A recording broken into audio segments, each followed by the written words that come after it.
me a compliment, you know, like cheer me up a little bit or whatever. It's like, it's grown so much, and like saying to other people, like, oh, I ain't grown up so much.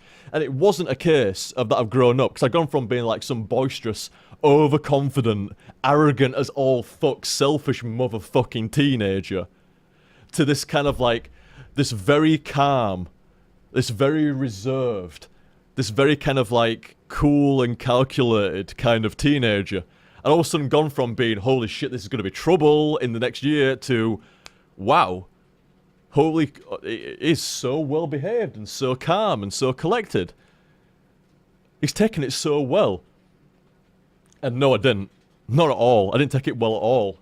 My brain basically defended me. I tell you, I am absolutely fascinated by the mind and the brain. It's fucking incredible. I find it infinitely fascinating. And what I think was absolutely incredible, what my mind did was turn off. It was so much grief and trauma to handle that it just went nope and clicked and just turned off and went, if you can't handle emotion because of what's going on, then it's best that you don't feel any emotion whatsoever. It just numbed me entirely. Completely fucking devoid of emotion for 10 years. 10 fucking years. And here's another piece to the story as well, guys. Here's another piece. I was hanging around with loads of different mates and stuff like that, and it actually helped out, you know, the socialization and stuff like that. You know, I was meeting new people, you know, being put out of my element, that helped out a lot. But you know what helped me out of depression more than anything whatsoever? Fucking YouTube. Unfortunately not, Claire, sorry, I was actually alright by the time I met you. But, you know, what helped me out of my depressive funk, it was literally one day, it was really bizarre, you know, one day I was sat there and I was playing an online RPG, I can't remember what it was. I can't remember what MMO it was. And I was sat there playing it, and I was like, why am I not enjoying this? And come to think of it, I haven't been enjoying games in a long time. And what is that? Because I'm playing them for hours and hours and hours and hours a day. And I know that I love games. Like, it's been in my fucking heart since I was like 4.5. I love them. I really fucking do. So, what is wrong? Why am I not enjoying games? Why am I not, like, happy playing this game?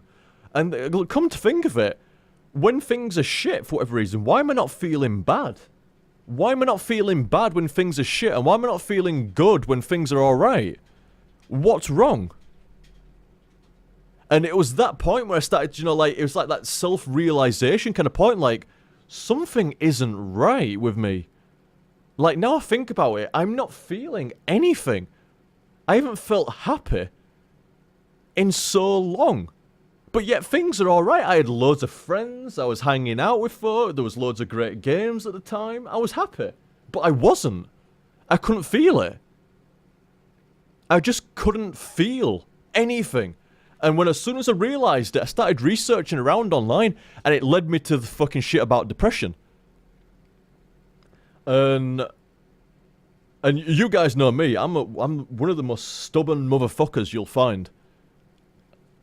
I don't fucking give up, me. I would rather look stupid for trying 1,000 times than give up after 5. I don't care how many times it fucking takes, I'll fucking do it. And, as soon as I realised and researched around and found out that it was probably depression, I started to just go, I don't like that something is controlling my mind that isn't me. I fucking despise this. Why does something have control over me? Why is something in my head fucking around when I've not told it to do that? I fucking, to this day, I can't stand the idea of something controlling my mind that isn't me. It fucks me off. Fucks me off. And I just started to get this kind of like real fucking like a crusade going against it. Like depression was the enemy. Like, I'm sick of you not making me feel happy. I'm sick of you even not making me feel sad when I should. And depression became the enemy. So I started to kind of go out of my way to deliberately, like, at any cost, have fun. Have fun at any cost. I don't care. Even if it has a bad consequence, I don't care. Because if it has a bad consequence, I'll feel bad. And if I feel bad, I might actually feel bad. Whereas if I put myself in a situation to feel good all the time, as you know, maybe at some point I'll start to fucking feel good if I go, fuck this shit. I know this is good. I know I should be feeling happy. Fuck it. And I just started attacking it all the fucking time. Every time I knew I was in a good situation, I should be feeling happy. Feel fucking happy, you knobhead. Every time I felt bad about something, it's like, oh, it don't matter. Except it does fucking matter. Because you need to get that shit sorted out. You need to worry about it. Which wasn't great, you know. But still, like, I just attacked it and attacked and attacked and attacked and attacked. Until I started to feel a bit better about it, you know. I just started to feel like, and this is what, do you know, this... Have you seen me playing the Breaker video? Me poker video, Breaker. And I get to that midpoint where it's scrolling down the chip stack. And I say, that's when I fell in love with video editing. Well, that's only half of the truth. That is when I fell in love with making videos. It's also when I actually felt happy for the first time in 10 years. And it was quite the feeling. Quite the feeling. Feeling bad is better than not feeling at all. It really is. Seriously. I know that can sound stupid when said out loud. But feeling nothing is probably one of the worst things that you can have without actually being dead. It was fucking horrible. I mean, don't get me wrong, I don't want to feel pain. It's probably not as bad as feeling pain. But feeling nothing at all. Pretty fucking bad. It was horrible. But the thing is, you didn't even realise it. That's not what I was saying about depression. When you're depressed, certainly how I was, you don't even feel it. You don't even know that you're depressed. Nobody does. It's a very gradual transition into a new character that you don't realise and nobody notices. Everybody just thinks that's you. And it's like, no, that ain't me.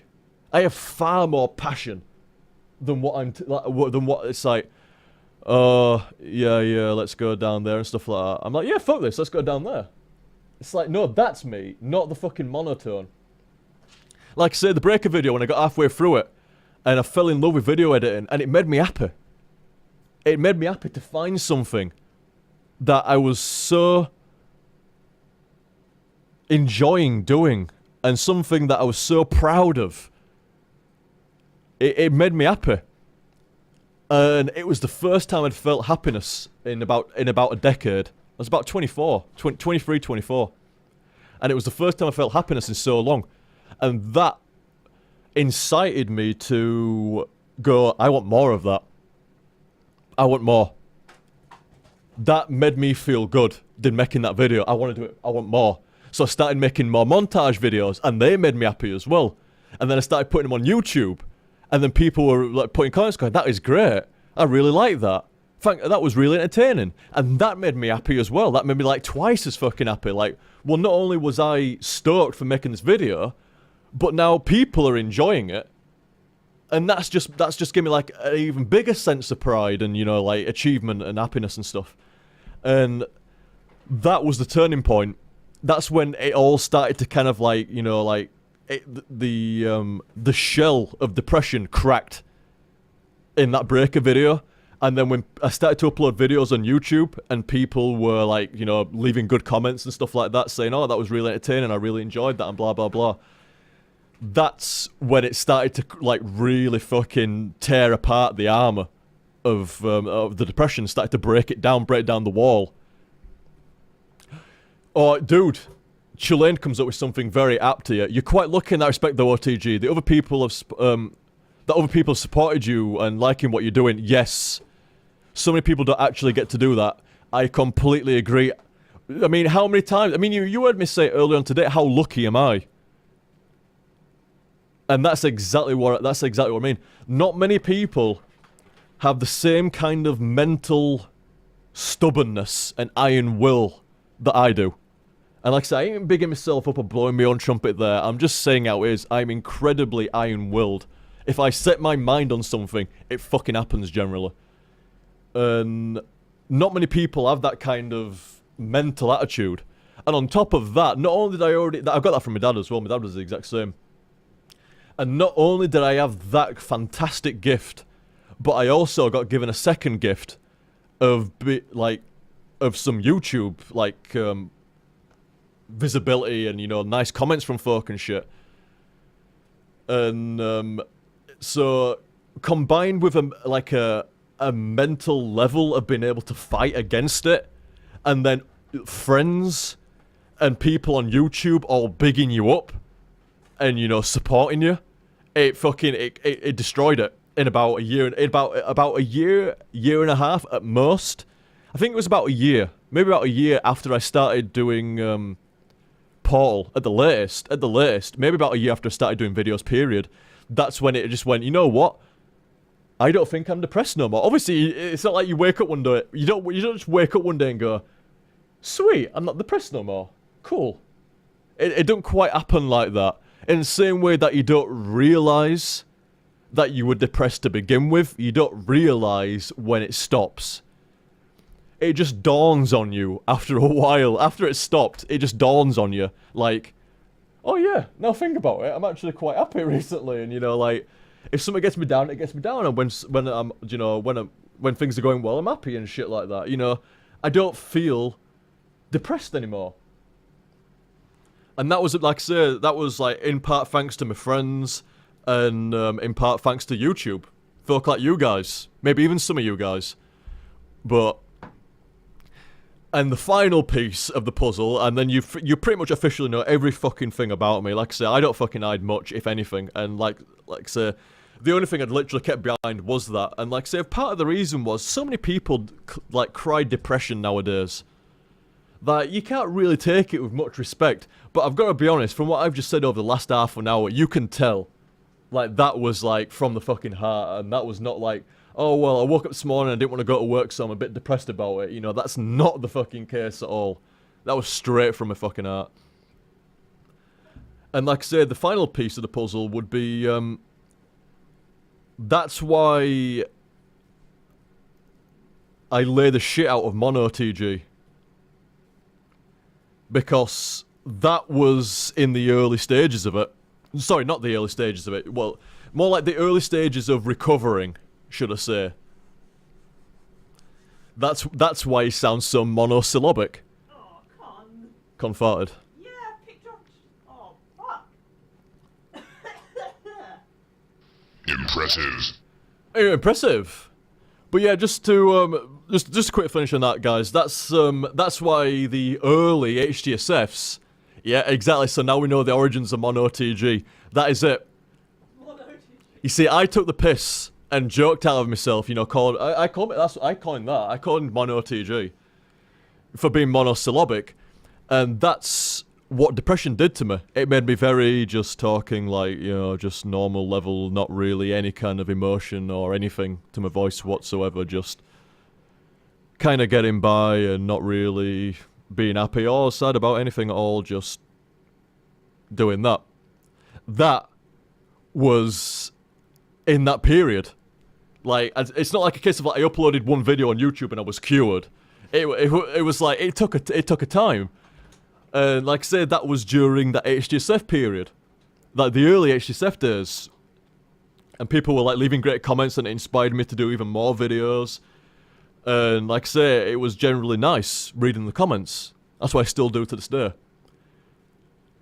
And but like I said, that's why the early videos monosyllabic in that kind of way. Because I was still fucking fighting it off. Still fighting it off. Still trying to chase stuff. Still trying to chase that fun, that entertainment, this new video editing thing. This new commentary thing that might make me feel better and stuff like that. That might, you know, like, that could be the fucking key. And fuck me, it was. You know? I might not be right about many things, but shit me, I got that right. If I carry on doing these videos and having fun and enjoying it and hanging out with my mates and stuff like that, I think I can break out of this funk. And sure enough, I did. Sure enough, I did.